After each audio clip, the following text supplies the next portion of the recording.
I know about you, dog! Ow! My doggy! Wah! Wah! Wah!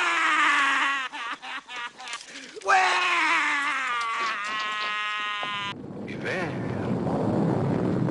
Beware of the big green dragon that sits on your doorstep. He eats little boys. Puppy ducktails and big fat snails. Beware. Take care. Beware.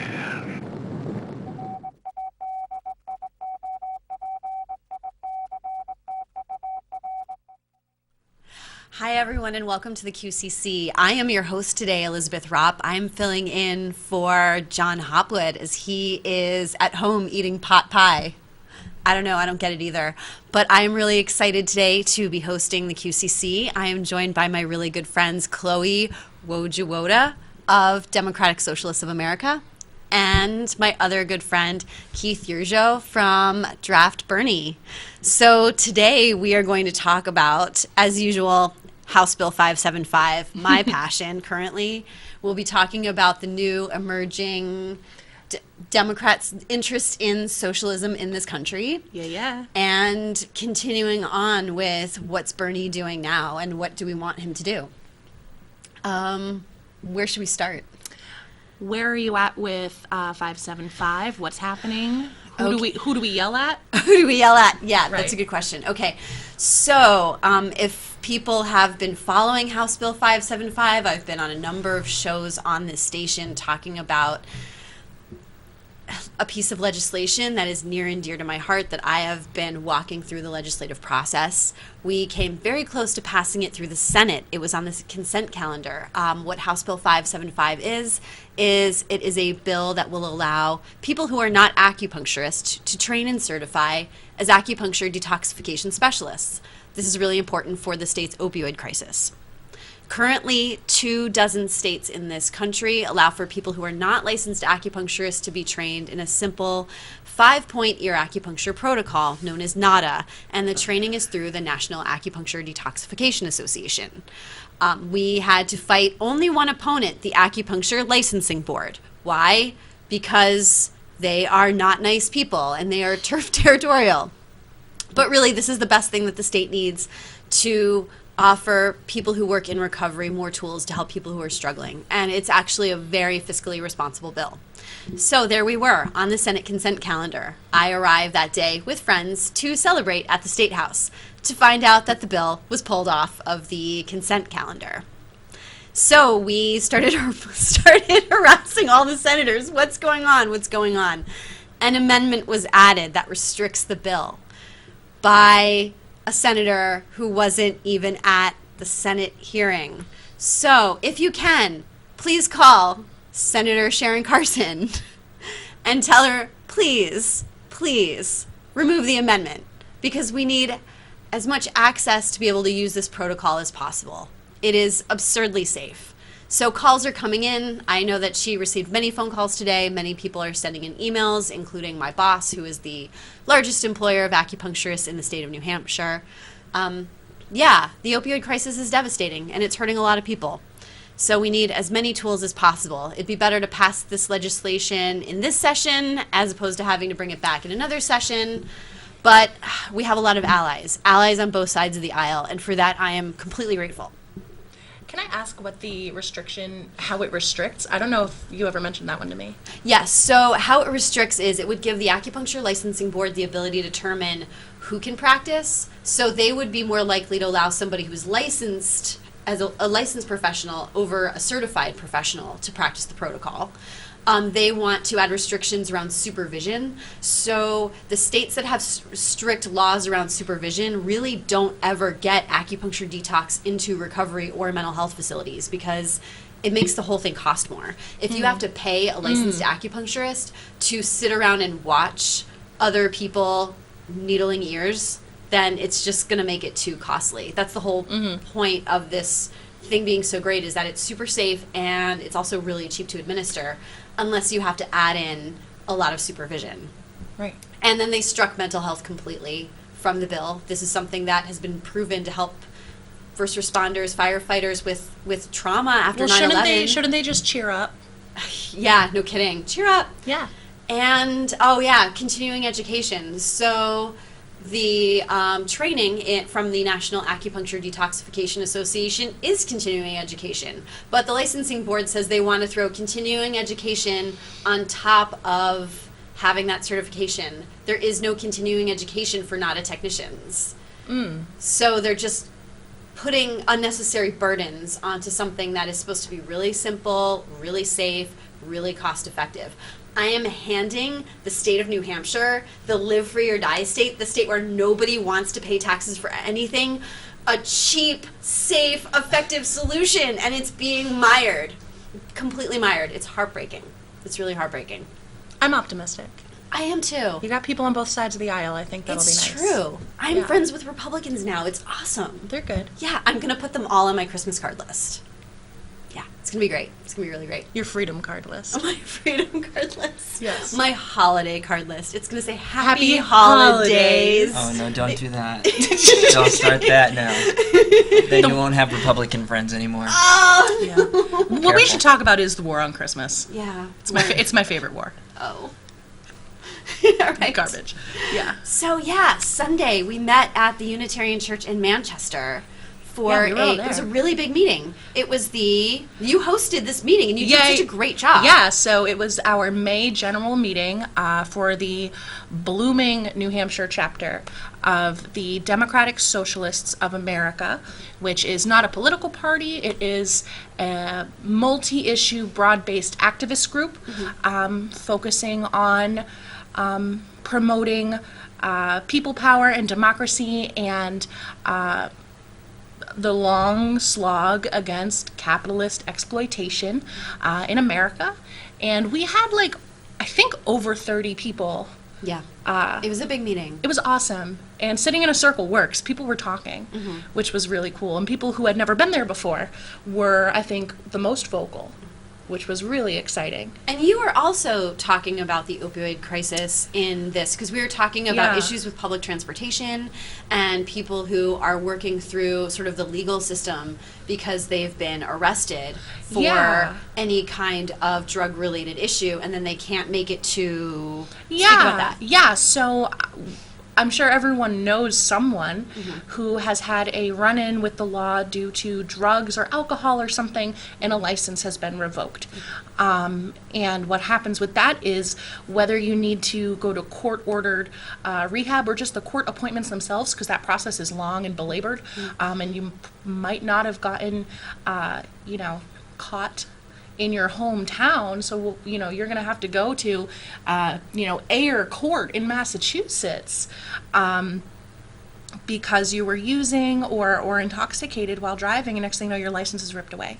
And then to seek not only the care you would need to deal with that addiction and that problem, which we want to make sure everybody has access to the services they need, the threat of being imprisoned because you failed to make a court appointment is really real for people in New Hampshire who do not have access to transportation.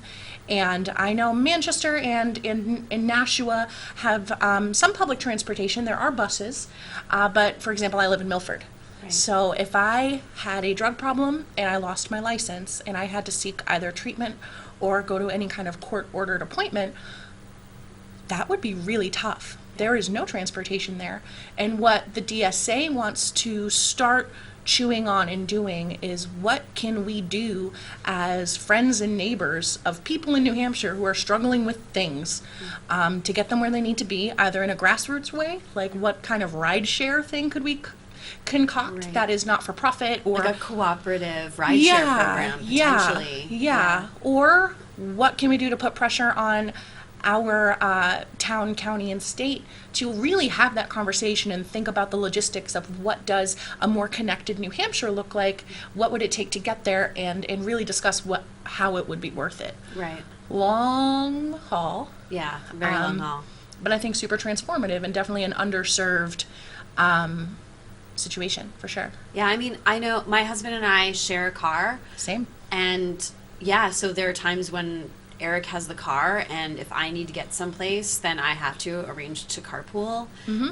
There was a Lyft driver there. I should have gotten his number in case my husband needed to be at work, but I wanted to head up to the State House for some reason. Yeah, so missed that opportunity, but hopefully I'll see him again at another meeting. And Uber and Lyft are hard because we live in a place where things are, it's a small state geographically, but everything's sprawling.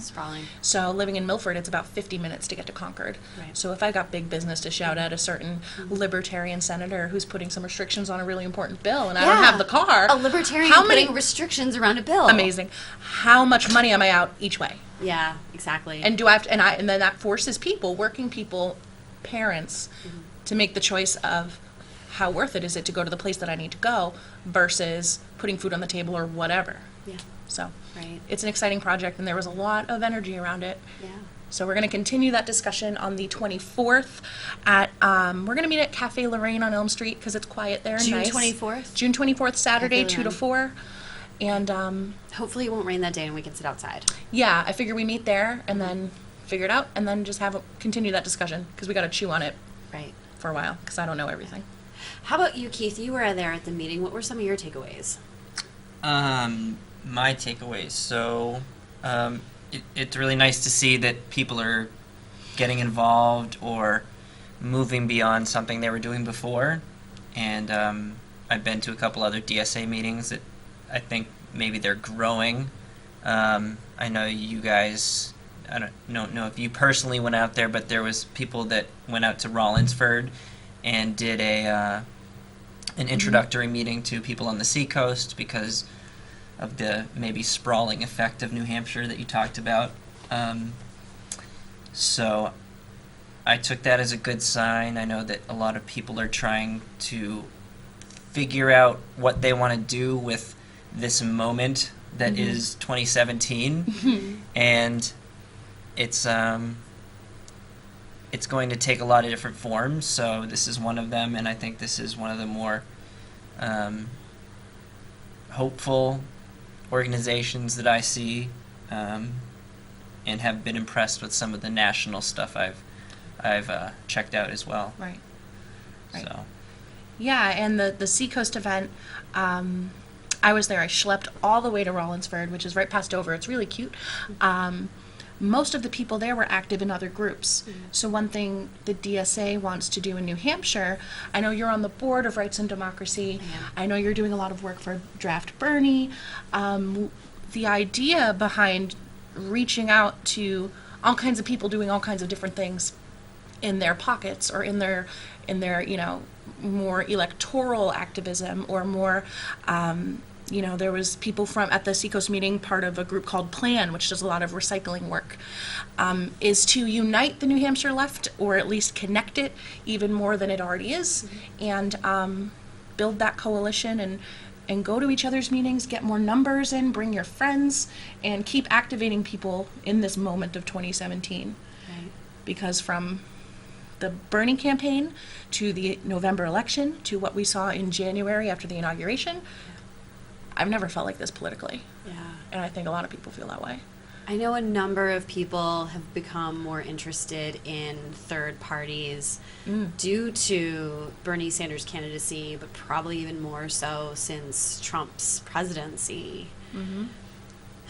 I really don't want to spend any time disparaging Trump supporters. That's not my interest at all. But definitely Correct. not a fan of Donald Trump. Correct. But I've definitely found, through working on House Bill 575, that there are a number of ways that I've connected with Trump supporters. I've been on Gary Hopper's show. There's a lot that we can talk about in terms of trying to find solutions, again, for the opioid crisis, again, eliminating bureaucracy, having a particular disdain for elitism. Yeah. So, even still, I feel like there are ways that we can all actually come together on certain issues. I think the Trump phenomena is that things as they are weren't working for large swaths of people. Right. And beyond his xenophobia, beyond his racism, and beyond the grossness of it all, Trump wouldn't have gotten so popular and elected if things were going good. So what can we do to address the concerns that all kinds of different people with all kinds of different beliefs share?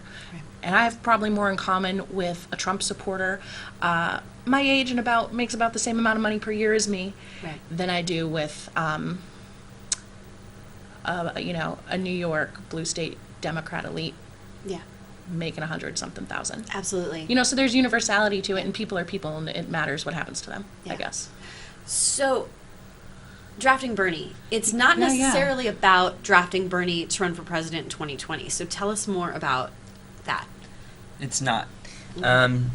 How I kind of start off that question about his potential future presidential candidacy is that a lot of people who are working within the movement that is called Draft Bernie for a People's Party would love to see him run again for president. And we can talk more about that, I guess. But what it is in general is an effort to push Bernie in the direction of not so much reforming the Democratic Party into a party that represents the 99%, but building a party separate from that, similar to what we saw Lincoln and other Republicans do before we had a Republican Party.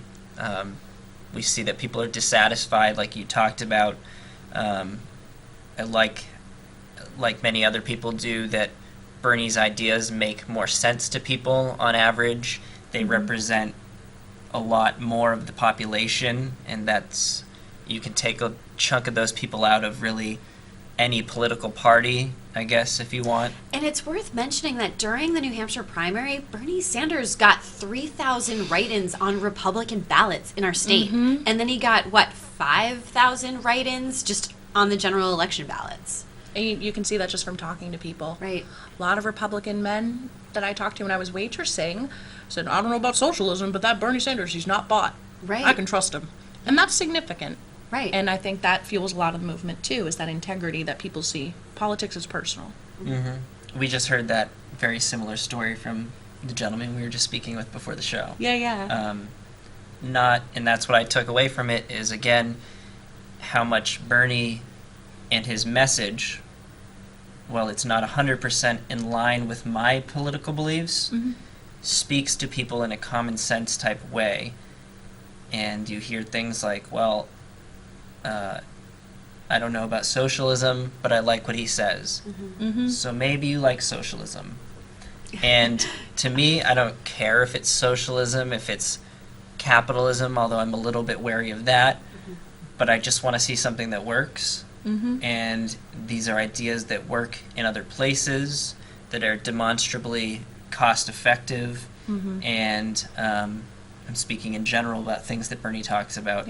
And so there is evidence that people like this kind of rhetoric, and also a lot of those people that ended up voting for Donald Trump very well could have voted Bernie in the general election had he won the primary. Had he gotten the same amount of media that Donald Trump managed to get from Yeah. the major media networks? Yeah. Yeah. What a weird election. It was Yeah. surreal. Everything. Yeah, bless me. Bless you. Yeah. Blessed. Blessed. Thank you. Yes. I feel blessed. Yeah. To be here with all of you. So is Draft Bernie a third party? So I guess explain that to me. I suppose, and please forgive me if I'm getting something wrong, but I'm the state leader for that movement, and work with other people in the state to, right now, collect a lot of petition signatures to get Bernie's attention. That's the very basic level of where we're at. It would, in effect, I guess, fit a definition of a third party, as in we have Republicans and Democrats as the two major established parties who have ballot access quite consistently because of the way those rules are written. This idea is to really establish a new party for all the disaffected people within the Democratic Party, the independent or undeclared people in New Hampshire, people in the Republican Party that just have had enough with Trump and maybe see something in Bernie they like, and anyone else who doesn't fit into one of those categories. So in effect, it would be the third party, as it's would be less densely populated than the other two at first. Although we have this almost stranglehold on a two-party system.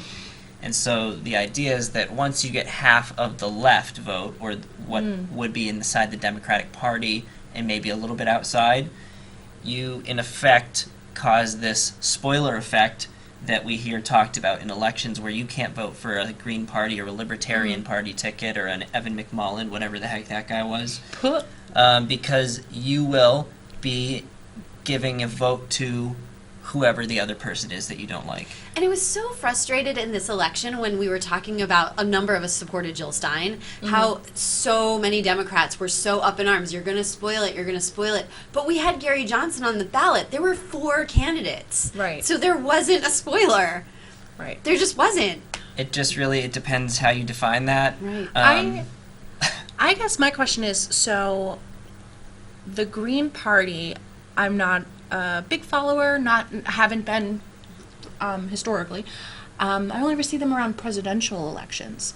What does the Draft Bernie movement, I guess, how does town and state electoral politics fit into the Draft Bernie movement? Or if you can hypothesize or So, right. And first, I guess, with the Green Party, they are active more on local levels. In Maine, they're more established, for example, and do things on more of a community level. But right, I don't live everywhere. I should remember that.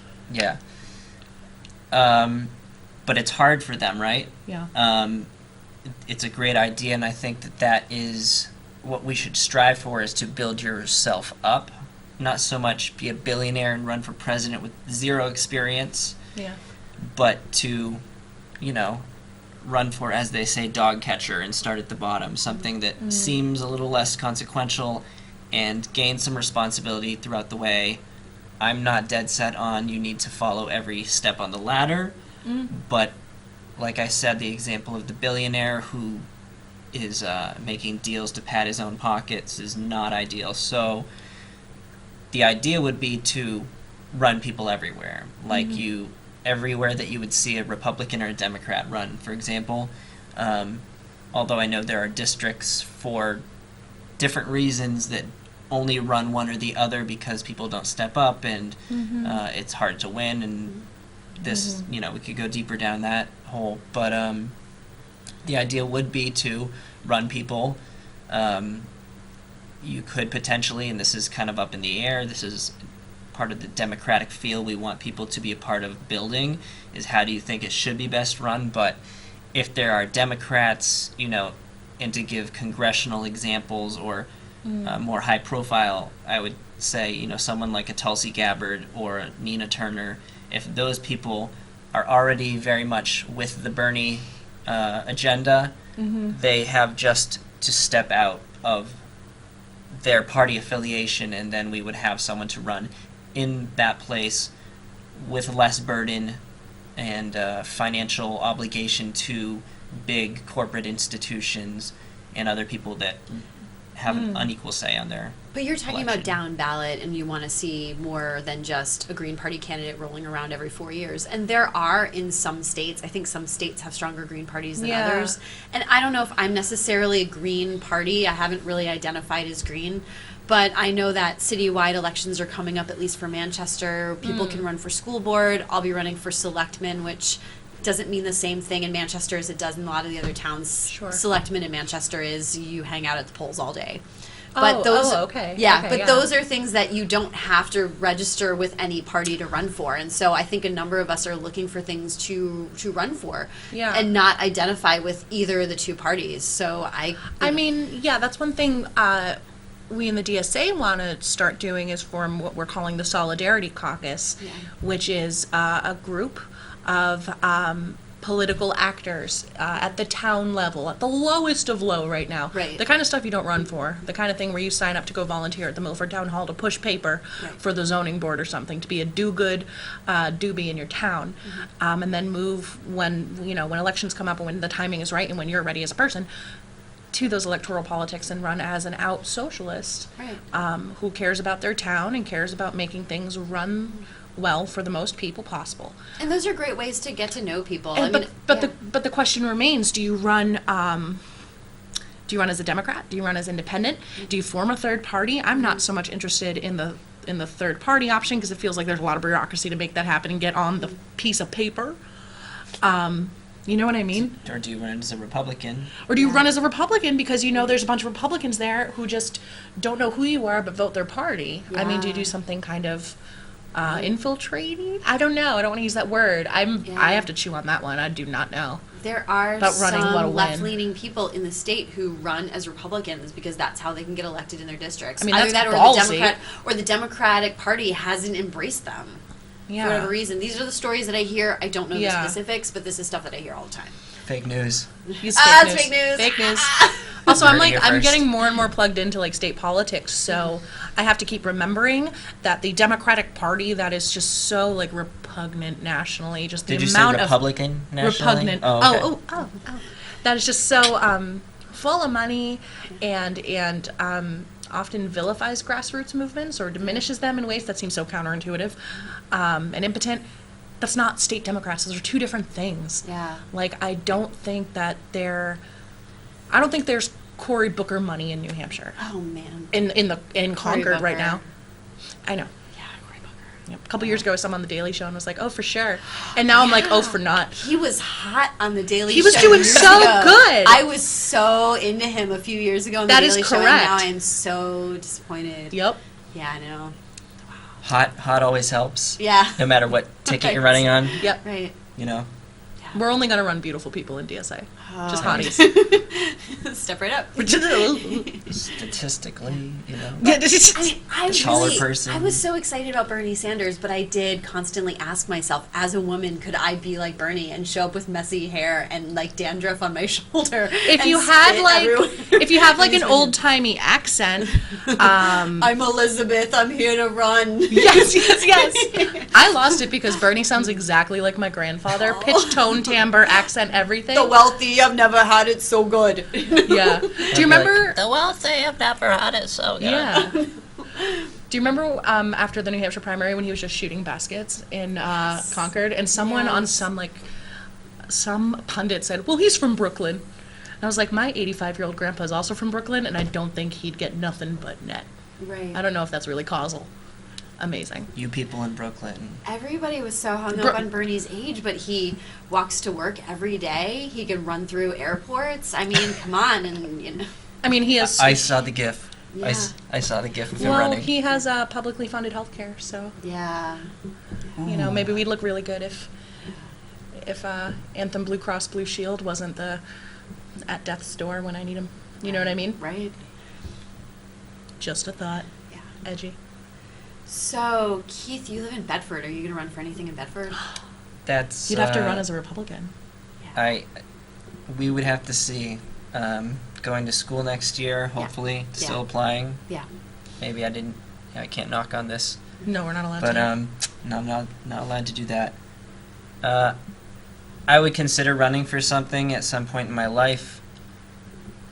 You know, maybe even on a local level. I really say a lot, at least, that I'd rather help multiple people get into office than to put it on me and say that I'm the person that can solve it. I obviously am a fan of my own ideas, but No, I know what you mean. Yeah. strategically, I just feel like there may be, personally, and for other people as well, may or not be, something advantageous to plugging in with multiple campaigns and kind of the rising tide floats all boats aspect. But if there was some opportunity that made sense to me, I would run. And it's really cool to like experientially or in order to run for higher office in the future, get these jobs as poll worker and forget the title that you mentioned before, but beyond that, I feel like if I were to run, I also would want to really put my foot down and stand up for people the way I see someone like Bernie do that on the floor of the House or the Senate or in these committee hearings. Just look up these videos of him, and I feel it's very inspiring. So I would want to emulate something like that, and maybe it would be hard for me to get behind a table and say, I'm running for dog catcher because we need to catch these dogs and make the streets safe again for cats, or Yeah. Right. I'd have to really feel like I knew what I was talking about, I guess, and passionate about it. So, and in Bedford, I guess that's a whole other story. Do you plan on living in Bedford for a long time? I mean, because when Chris DiLoretto ran for Library Board of Trustee in Peterborough, one thing that he said when the Sentinel covered the race a little bit and did a little profile on him, and in his goofy campaign video, which was really cute. Oh, I loved his campaign video. His pledge to return his library books. That he's running because he wants to live there, and this is the town where he wants to live and make a life, and he has a son, and this is where you are, and so you have to make it better, and use your time and strength and energy and passion and integrity and all that stuff to make your town better. Yeah, that's how I feel about Manchester. I love Manchester. Manchester is just like this wonderful diamond in the rough little city, and I love it. I walk to work every day. I found my dream job here. I found my dream house here. I want both of you to move to Manchester so we can just make Manchester super awesome. And more awesome all the time. And that's not make Manchester great again. No, I will never say make Manchester great again. I just want Manchester's awesome. Let's make it more awesome. Let's awesome sauce. Make Manchester more magnificent. More magnificent. Just awesome sauce. Manchester awesomeness and awesome sauce. Rah rah. Rah rah. Rah rah rah. I did, when I was really involved with the Manchester Food Co-op, which sadly was going to open up in Bedford. I don't even know what's happening with the Manchester Food Co-op. It was taken over by elitists who took it to Bedford and just didn't understand the whole concept of cooperatives. But I really wanted to create these bumper stickers that said, "Keep Manchester seedy." And I thought it was hilarious. Oh, I love that. Yeah, because I'm not trying to dig on Manchester. I love Manchester. But no, that's a pun. It's a pun. It's because I feel like the ground here is just really fertile for new ideas and opportunities. Another pun. But we really, exactly. But we don't want it to become. We don't want it to jump to complete gentrification. We want what's wrong? I was just distracting you. Distracting me? Yeah, You're perfectly good point. You were successful I was distracting me. I'm watching your hands at the microphone. You can't touch the microphone. We were told by the grown-ups that we can't. We can't. I was using my hands. I was being Bernie Sanders. You're getting a little. I'm not touching you. A bird flies in and lands on your podium. Oh, yes. Yeah. But I really loved that bumper sticker, and everyone kept saying, really, really, really think about that before you put out a bumper sticker that says, "Keep Manchester seedy." Well, you're wearing a really edgy shirt. So I am wearing an edgy shirt. I like being a little bit edgy. You're profoundly edgy. Yeah. Thanks. That's why edgy. That's why I think I can't run, because I swear a lot. Yeah. I do too. I feel like you can't drop F-bombs in politics too much. Can't. Unless it's Montana, in which case you can just punch a reporter, yeehaw. I don't understand. No, see, and I think that speaks to the point that you can swear and you can do these things. Trump got a lot of coverage. True, I guess think nothing he did matters. it very purposefully. Stay in the news. That's why he got 23 or something times as much coverage as Bernie did in the primary. He didn't have to spend money. Ironically. Yeah. Hilarious. He was already a reality show. Bernie just needed to have his own reality show first before he ran. But he was on the radio every Sunday with Phil Hartman, so he had a following there, but it wasn't a reality TV show. Tom a million Hartman? years ago. Yeah. I think Phil Hartman Tom died. Hartman. Tom I Hartman. said Phil Hartman. Phil Hartman got murdered by his wife. He did. Yeah. That was so devastating. It's on news radio. I remember that. Good show. Yeah. This makes me think of news radio. Goodness. Yeah. He was Charlton Heston on Saturday Night Live. Yep. Soylent Green is still made from people. Okay. Yeah. Yeah. Okay. Yeah. Bernie just needs his own reality show, and then he'll be ready to run in 2020. So the Bernie phenomenon is super interesting, but I am reluctant to deify or make an idol out of Bernie more than is Right. evident or true. Super inspiring, super full of integrity, honest, a lot of good common sense, is it good, does it work kind of politicking. But we need a whole lot more than just one It's true. grandpa Yeah. from Vermont. And that's what's exciting about meeting you guys. I mean, I didn't know you until I got involved with politics. Right. There's a lot of other righteous, fabulous, hardworking, smart people who care about things and are getting off their couch and doing something. Right. Whether it's running for office or getting a meeting together to have people talk about a new idea that they haven't heard about before. Or proposing legislation at the State House. Or being an acupuncturist who realizes something should change and finding someone to sponsor a bill and just pushing that through this bizarre fourth largest legislature in the world, sort of surreal. It's bizarre. I've met wonderful But you people. exist. These aren't the end times because you exist. And you exist, and you exist. This is evidence of it's so cool. And Bernie isn't the only way out. Yeah. He's a catalyst, a Kickstarter, a piece of the puzzle. Yeah. But Right. Piece of the puzzle. Yeah. I like that. Right. Piece of the puzzle. Yeah, what Bernie is, if I could jump on that, you're the man. pause, is that we saw a Bernie-style revolutionary spirit flare up, behind Occupy. Mm-hmm. And, to some extent, in the Obama promise of hope and change, I think that's part of that same tipping point, and it culminated in someone, it created this pocket for someone like Bernie to run, and, unfortunately, kind of similar phenomenon was behind Trump, and that people were upset, and not to disparage them, I'll throw that out there again, but they felt the same way that people that never would have voted for Trump felt, and so we just I am part of a group of people that is asking Bernie to use that success. I think not that's that genius. he's a god. Yes. And not that that's what you were saying, but because it is a really powerful way to steer the momentum that will take some form, whether it's through his new campaign or party or a reinvigorated Democratic Party or whatever it is that Or a won't Bernie die. endorsement to someone else would go a long way too. Right. I mean, when was the last time a politician activated people my age like this? Right. Barack Obama, his first run, and then it died. and then the financial crash wasn't handled well, and the Affordable Care Act was kind of I thought, that bumper sticker, how's that hopey changey thing working for you, is a very valid question. It's a great question. Yeah, by 2012, I was just, Yeah. I voted for Vermin Supreme in the primary. And I will probably vote for Vermin Supreme in 2020. We love Vermin Supreme. I love Vermin Supreme. We got to get him on the show. I think we can do that. I think we can do that. I love that. In an off election year would be amazing too. What does he do except for run for president? He paints houses. I love it.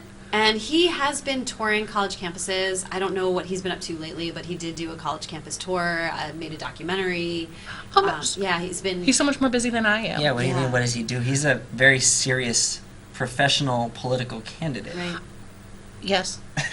Yep. Of course. Of course. Yeah. We no. could go to his house. It's in Rockport, Mass. It's amazing. It's a whole island unto His itself. address, his phone number, please. Yeah. I don't have his address. Do you have the last four of his social? Yeah. I probably could find out, maybe, kind of. But we really should go and visit Vermin and camp out. It's getting close to maybe the time of the peeper party, if it hasn't happened yet. What's or, a peeper party? It's when the spring peepers come out, and we can camp out around the quarry, around his house.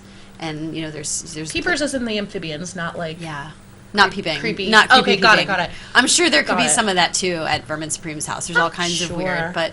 It's your right. Yeah, but he has My Little Ponies all over his house, and a garden of toothbrushes, and a whole hill of antique telephones. It's It's a magnificent place. Field trip. Yeah, we do need to arrange this field trip. I've been so much around House Bill 575 that I do need to take the occasional field trip and go someplace else. So the last field trip I took was to Burlington, Vermont to go to the Land of Bernie, but the Land of Vermin Supreme is also another good getaway that needs to happen. And then just for good measure, we'll go to the land of Paula Page. Oh, we should go to Maine, even though Paula Page is unfortunately the governor Okay. of Maine. I've been to Maine once in my entire life. Seriously? Yeah, don't ask me why it's You like live this. so close to Maine and you've only been there once in your life? Just a small town girl. I don't get out much. Yeah, I went to Maine once and was going to go to Portland, couldn't find a parking spot, so my friend and I turned around. What? Please take me to Maine. What's Oh my it god. like there? Oh my god, it's so beautiful. What is it like there? Well, it depends on what part you go to, but Portland's just a fun town. It's like Portsmouth, It but maybe a seemed little neat. bigger. It seemed neat. Yeah, they have parking garages. I did not see those. Wow. Missed those. I would just find, like, even if I had to walk for blocks, because I'm a walker, I will just park my car where I can find it and just walk for a while until I get to where I want to go. I love walking. See, this gets back to the public transportation. Right. That's bit. what I'm saying. Yeah. And, if there were shuttles that took us to Maine, you could go to Durham, New Hampshire, and take the train to Portland, most likely. There's a train between Durham and Portland? Yeah. Ah. The Nor'easter. Or But maybe we- it's but- not called that but anymore. we Maybe can't it just get a- exists in a John Irving book, The Nor'easter. But we can't get a commuter line from Massachusetts to Nashua. Let's say. Right. No, of course not. That's of course outrageous. not. Yeah. Which apparently we learned at our meeting on Yeah. Sunday Yeah. that push in Nashua died because not enough people went and gave testimony to the transportation committee. I didn't even know when those hearings were happening. I saw pictures of people. I'm learning so much about how to find out info about this kind of stuff. Okay, tell us what you're going to say. Just wondering how entirely accurate that statement was. I don't remember who gave it. Yeah, true. And not to say it's not, but knowing how this stuff works, I would think that, if they were kind of going to kill it, it would have been dead no matter how many Right. people showed up. Right. It might have been unfortunate that so few people showed up. I just, had that thought as that person was saying it Sunday, and I feel as though it's worth repeating. So Yeah. I used to repeat a lot of things that people said, and put 100% faith I do that too. I gotta stop. in what they said as being true, because why would someone lie to you? And Well, I don't think there's people difference are between trying to. being wrong and lying. Right, and I'm right, wrong all the Or time. having a completely different understanding of an issue. right. Yep. So I think it's not. There's very little outright lying and more hearsay, telephone game. You know. Well, another bumper sticker idea I had was, am I driving too slow? Invest in high-speed rail. Ooh. Because I You're really... good at stickers. You're like really good at Yeah, bumper stickers. because seriously, I drive like a little old lady. I just want to drive like the speed limit, maybe a little bit under. I'm just on my not- way here, my 98 in Malibu, as you brake, it was making like a grinding sound and feeling, which it did before, and I don't remember if that's when we had to replace the brakes, but that was concerning. So I too drive quite carefully because I'm pushing my decrepit sedan to the limits, Right. Oh, which is a roller coaster of emotions every day. I ride a bicycle, but actually I got new tires and one of them is defective, so I need to call the bike shop to have them order me a replacement bike tire. Ugh.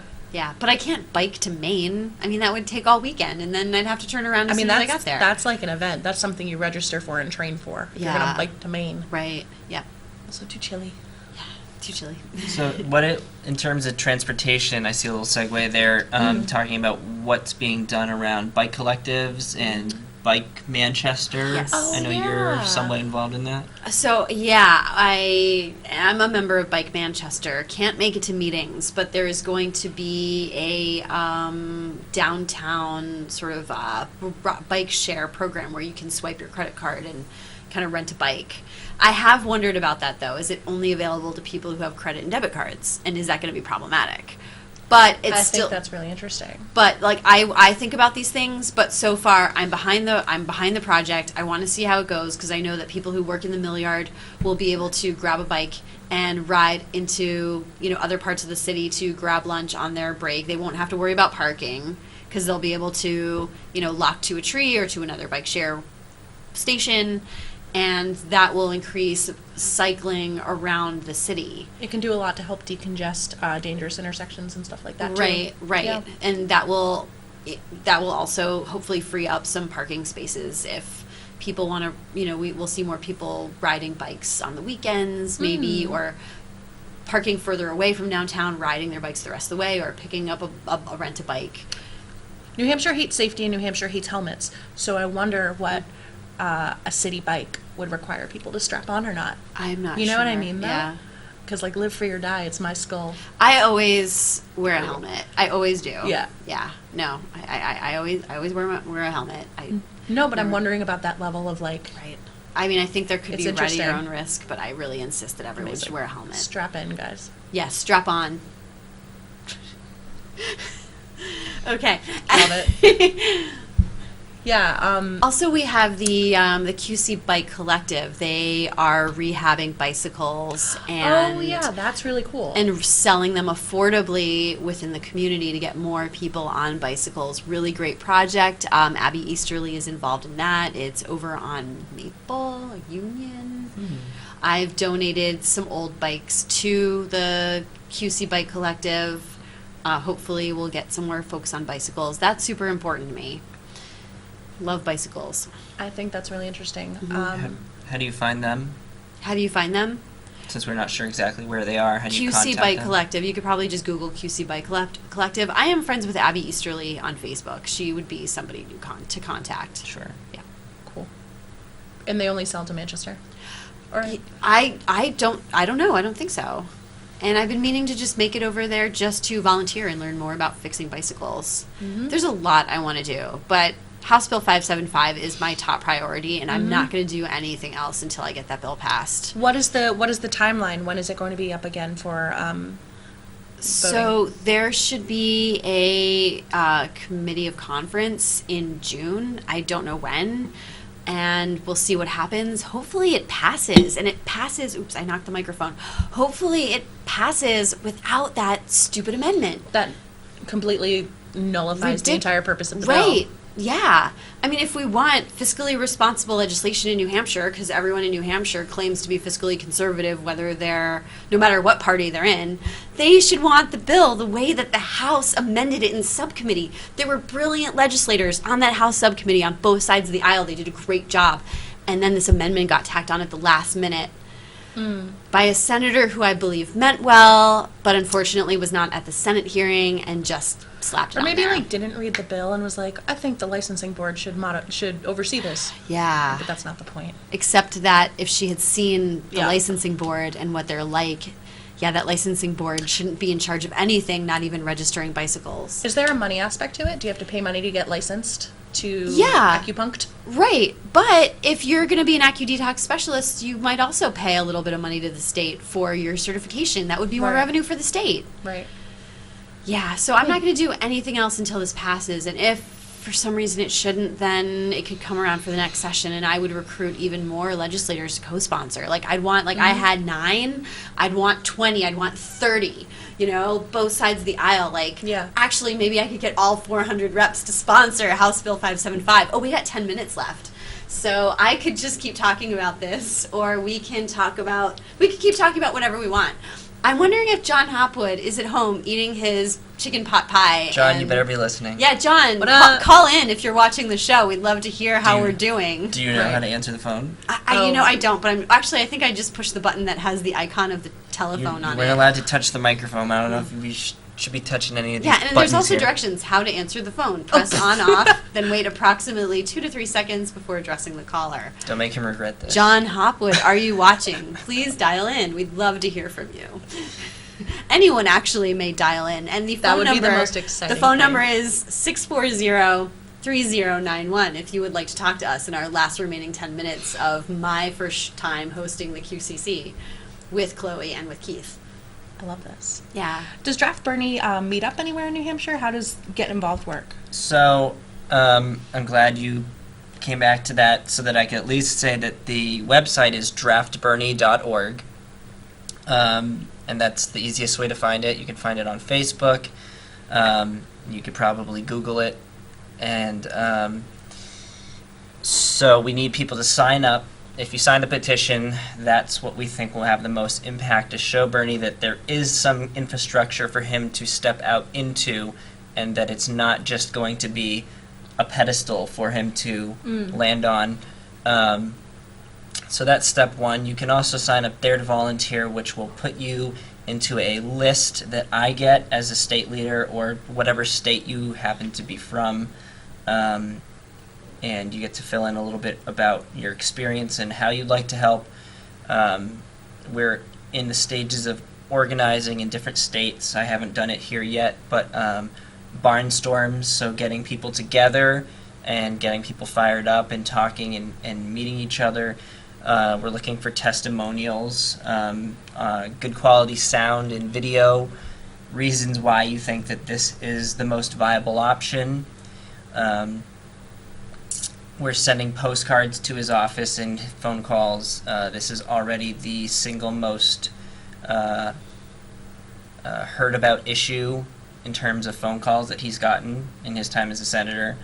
And so that should really say something. But according to Levy Sanders, Bernie's son who lives in Claremont, New Hampshire, he's saying that Bernard is going to stick with the Democratic Party. Is that correct? He has said that. I have seen him say that on Facebook.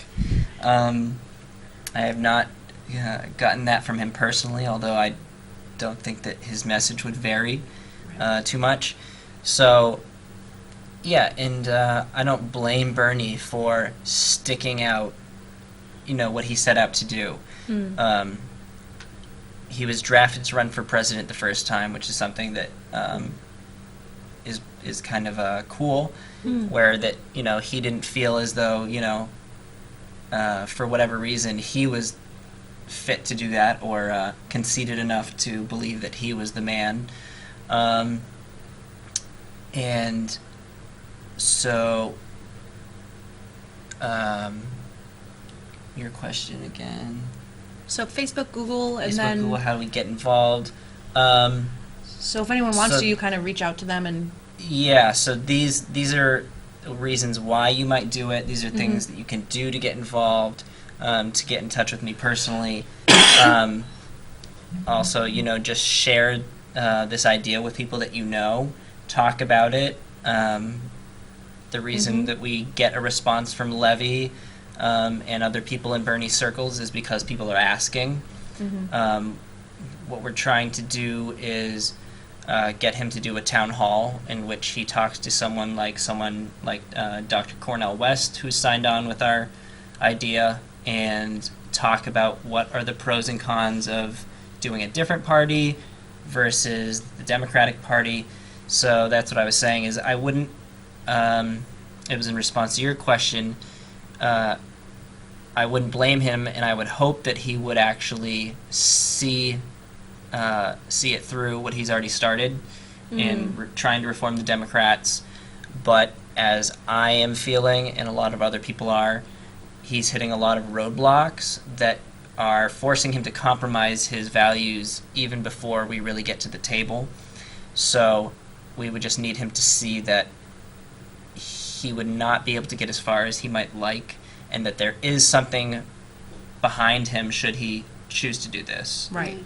So I've talked to Levy a few times on the phone. He's always nice to talk to. I'm always asking him, will you please call your state rep to tell him that you support House Bill 575, because his state rep was on the committee that we testified from in front of. I don't think he ever did. And then I said, can you contact your state senator? So it's on her radar. But yeah, Levy always talks to me when I call him. But yeah, he seems like when he's on Facebook, he's just pushing, like, read this article that I'm posting. He's not so much in terms of having discussion. Right, same. Right. I think what's interesting and what I'm starting to understand from this conversation today about the Draft Bernie thing is you are trying to push against the Obama hope and change effect, where a charismatic, fabulous candidate got grassroots support and then it dropped. Yeah. So you're maintaining that grassroots support, and Draft Bernie sounds like an effort to hold that amazing candidate and figure and political thinker accountable to people. Sure. Which is dope. That's That's cool. That's another great point, is that should this not work, it can also serve another effect, and that is to show the people in the Democratic establishment that people on the left are not going to vote for them no matter what. And they really should see that in the results of the 2016 election, but they have not changed course. And the vote blue no matter who. No. Yeah. And we could have that, I guess, discussion. But another reason I don't believe that they will change and they will fight as hard as they can is what we're seeing in people elected. Chair of the DNC, Tom Perez, kind of came out with the support of Obama. People were against Keith so Ellison. disappointed when Tom Perez became the DNC chair, and I'm thinking, but isn't this what the Democratic Party does, and why is everyone so upset? I think This is what they do. It's upsetting, sure, but like, do we have to feel upset or just be like, oh, that's what they do? Well, I think what is interesting and what was mentioned on Chapo Trap House podcast, so this isn't necessarily my idea, but it was something that rang true when I heard it, was that the difference between Tom Perez and Keith Ellison wasn't so much the things that they believe and that they say, their belief set as figureheads for the DNC. It's that Keith Ellison has a level of grassroots support that makes you want to believe that he would be, that he would hold himself accountable to that kind of grassroots support and that kind of energy, whereas Tom Perez was pushed and supported primarily by Obama administration elites and, DNC, senior do-alls. So it's this idea of who are you held accountable to? Is it elites and money, or is it grassroots? And to have the grassroots squashed out by Tom Perez of the, Team Elite was disappointing for people who really want the Democratic Party just to do good for once, just to like win a thing and do it right. Yeah. But alas. But that's why we're out of our chairs. That's why we're not letting a political party do politics for us. Yeah. End of the day, we got to do it too, Yeah. which is exciting. Yeah. We all just got to jump in and get involved and get messy, get into the Jello pit. Yep. Yeah, I really, and I want to say that if you're doing something that's different than what I'm doing or different than what you're doing or you're doing, It's worth and doing. you disagree with that specific way of doing it, do your way, help people in the way that you see fit. Yeah. And I think that it's easy to say, like I've heard from some people, that they don't agree with me and so therefore they don't want to talk about it. I don't feel that way, and I'm trying to be very calm about it and diplomatic and see where we can agree and how we can complement each other rather than be at odds with each other because we really want the same things. So it's cool to be involved, even if you don't believe exactly what I do. I mean, you guys aren't on the organizing committee of DSA. You're not sharing the workload with me. Right. But to be able to have conversations with you and work towards a larger, bigger picture of a New Hampshire that is empowering for working class people, cool. Yeah. And it's going to take all the ideas we can get and all the methods we can get. All right, we are wrapping up. This has been a great first show. I've This was enjoyed. so fun. I love that we were all here talking. We should all host the show together all the time and bring in more people to enjoy conversations with us. There is no tagline. This has been the QCC, and John, I hope we did a good job. How's your pot pie? Anything else? Any other thoughts? Good night. Join us next time. Feel the burn. Feel the burn. Yeah. Power to the people. Hell yeah. All power to all people.